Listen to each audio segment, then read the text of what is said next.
नमस्ते। फिर से आपकी बहन और एक कहानी लेके आई है। तो आज का कहानी है सच्चाई का उजाला। तो सुनिए मेरी कहानी। एक गांव में एक आदमी और उसके छोटी सी बेटी रहती थी। तो बेटी का नाम था राधा। तो बचपन में ही उसकी माँ गुजर गई। तो कुछ साल बाद देखते देखते उसके पिताजी ने दूसरी शादी कर ली। तो दूसरी शादी कर ली। शुरुआत पे उसके सौतेली माँ नाम था उनका कविता। तो कविता राधा को बहुत प्यार दिखाती थी, करती नहीं थी, नकली नकली प्यार दिखाती थी। लेकिन धीरे धीरे उसे मतलब राधा से इतना जलन हुआ सौतेली माँ को। जल जल के राधा से वो सोचती थी कि मेरे पति सिर्फ राधा से ही प्यार करते हैं और मुझसे दूर होते जा रहे, प्यार नहीं करते। तो फिर सौतेली माँ को अंदर ही अंदर राधा के ऊपर इतना नफरत और इतना जलन और इतना गुस्सा आया। तो फिर उसने सोचा कि जब भी मौका मिलेगा ना तो इस राधा के बच्ची को रखूँगी नहीं, तो जिंदा ही नहीं रखूँगी। तो ऐसे ही करते करते दिन जा रहा था। तो राधा का एक बिल्ली था। तो वो बिल्ली से ही खेलती थी। और फिर जो बिल्ली का तब बच्चा हुआ। तो राधा के पापा कहीं दूर चले गए।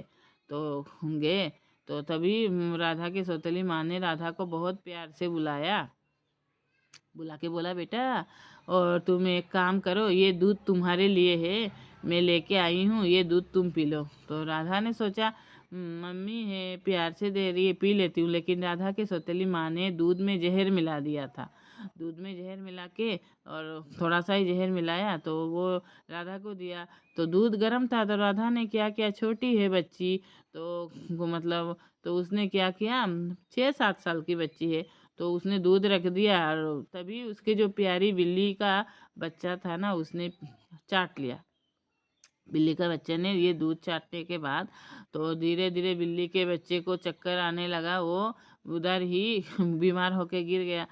तो बिल्ली के बच्चे को क्या हो गया ऐसे सोच के तो फिर राधा के पापा भी आए। आने के बाद ये देखिए बिल्ली का बच्चा, राधा ने बोला दूध पीते ही ऐसे हो गया। तो राधा के पापा ने बोला ये दूध तुम मत पियो।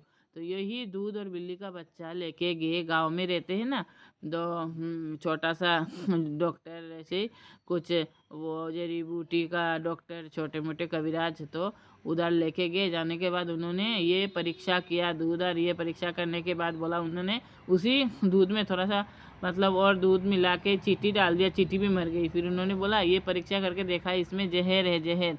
तो फिर राधा के पिताजी ने बोला कि तुमने, राधा के माँ कविता को बोला, तुम ही ने मेरे बेटी को मारने के लिए ये दूध दिया था ना, मैं तुमसे नफरत करता हूँ, नफरत। अभी तुम्हें मैं सजा दूंगा, अभी तुझे भयानक सजा मिलेगी।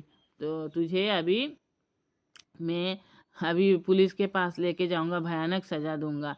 तो फिर उसने बोला को मतलब डर के फिर वो रोने लगी। फिर राधा ने बोला कि पिताजी मेरे मम्मी को आप छोड़ दो, वो ऐसे इंसानों से गलती हो ही जाती है, ये मेरी मम्मी है, ये मुझे मार नहीं सकती, ये बहुत अच्छी है, पिताजी मम्मी को माफ़ कर दो।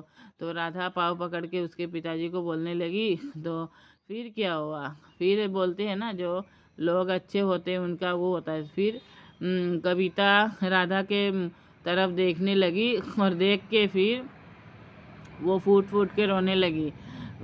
राधा को पकड़ के कविता फिर बोली थी, इतनी छोटी सी बच्ची, इसके अंदर इतना इंसानियत है और मैं इतने बड़ी होके उसको मारने जा रही थी जो कितनी वो है, छोटी है। तो राधा के पिताजी ने बोला देखो बच्चा, हर किसी बच्चे का बाप बच्चे को बहुत प्यार करता है, और तुम सौतेली हो इसीलिए तुम्हें लगा मैं तुमसे प्यार नहीं करता, उससे करता हूँ। बच्चे को प्यार नहीं करोगे तुम क्या करोगे, बच्चा तो प्यार से ही बड़ा होता है ना। तो फिर उसी दिन से वो उसने अपने मन ही मन आत्मा से वो कविता ने अपने अंतरात्मा को जगा के बोला अभी ऐसे गलती कभी नहीं करूँगी, और इतनी मेरी प्यारी बच्ची है। तो फिर वो लोग सुखी सुख रहने लगे।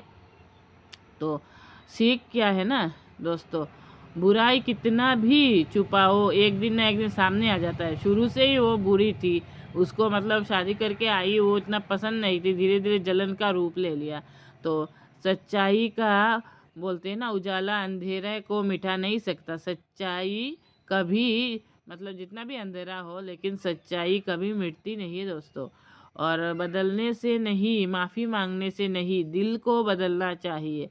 अगर नकली मैंने माफ़ी मांग लिया, मुझे माफ़ कर दो, तो ऐसे माफ़ी नहीं होता है। अपना दिल को बदलो, अपना दिल को साफ़ करो। ऐसे वाला माफ़ी ऊपर वाला भी माफ़ कर देता है। तो आज का कहानी आप लोगों को कैसे लगा? तो अगर अच्छा लगा तो शेयर करना, लाइक करना और कमेंट में ज़रूर लिखना। Bye bye.